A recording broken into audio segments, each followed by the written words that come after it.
দুপৰীয়াৰ চাহকাপ নোহোৱাকৈ ভাত বনাবলৈ গ'লে চাহকাপৰ কথা বহুত মনত পৰি থাকে। সেয়েহে মই প্ৰথমে একাপ চাহ বনাই ল'লোঁ। আৰু এয়া কচু শাক আনিছিলোঁ। কচু শাকখিনি ভালদৰে ধুই পখালি মই এনেদৰে কেৰাহীত অকণমান সিজিবলৈ দিলোঁ। এই সিজা পানীখিনি মই এতিয়া পেলাই দিম, কিয়নো কচু মই বনালে মাজে মাজে কেতিয়াবা ধৰে। সেয়েহে মই ইয়াৰ বইল কৰা পানীখিনি পেলাই দিওঁ। কিছুমানে কিন্তু এই বইল কৰা পানীখিনি পেলাই নিদিয়ে। মই বেলেগে বনোৱা কচু খাই পাইছোঁ, তেওঁলোকে বনালে নধৰেও। কিয় জানো মই বনালে ধৰে নাজানো। সেয়েহে মই পানীখিনি পেলাই দিওঁ। মই বনালেও কিন্তু পানীখিনি পেলাই দি বনালে নধৰে, সেইকাৰণে মই পানীখিনি পেলাইয়ে দিওঁ। কচুখিনি বইল হোৱা সময়খিনিতে চাহকাপ খাই ল'লোঁ যেতিয়া, মই এইখিনি এতিয়া আৰামত বনাওঁ।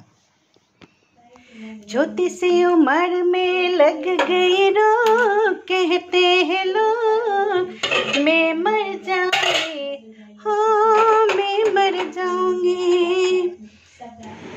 हा हा हा हा हो हो हो हो हो आ हा हा हा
এয়া যে মই নহৰুখিনি ভাজি থৈছিলোঁ, এইখিনি পিচি ইয়াত দি দিলোঁ। এতিয়া শুকান জলকীয়া ভাজি খাই ভাল লাগে কাৰণে 2টা শুকান জলকীয়াও ভাজি থৈ দিছিলোঁ।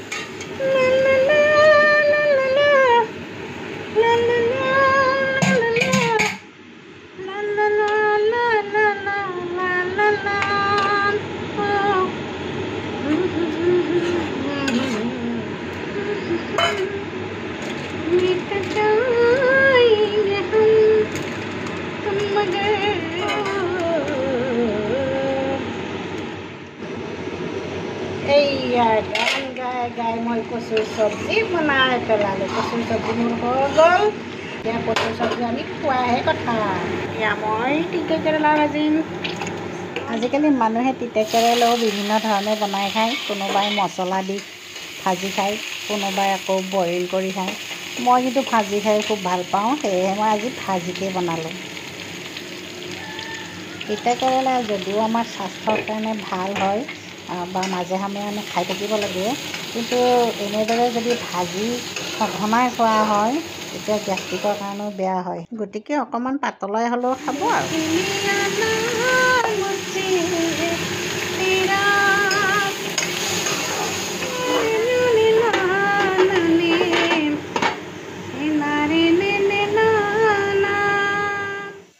এইয়া মোৰ তিতা কেৰেলা ভাজি। আজি মই বনাওঁতেতো বহুত কিবা কিবিয়ে বনাই পেলালোঁ, কিন্তু আজিৰ বিশেষ মোৰ হৈছে কচু শাক। এতিয়া খোৱাহে কথা।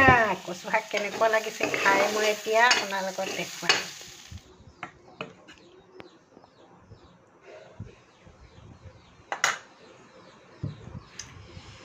আজিৰ স্পেচিয়েল কচু শাক।